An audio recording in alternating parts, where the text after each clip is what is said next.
In this video, we will explore the results and history panels. Once you run a query, Cohort Discovery checks each connected dataset in real time. Results update from pending to account as each data source responds. For each dataset, you can see the name, total number of matching records, the custodian name, and the custodian network. Click any dataset name to open it in a new tab and explore it in more detail, including population size, geographic coverage, and data visualizations. Navigating back to the Cohort Discovery tool. Now let's look at query history. This tab shows all your past queries, with their name, date, status, and total records. Expand any past query to see the full breakdown by dataset.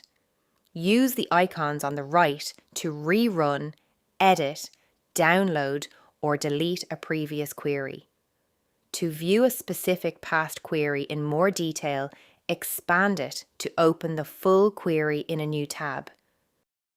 Query history keeps all your work organized and easy to revisit.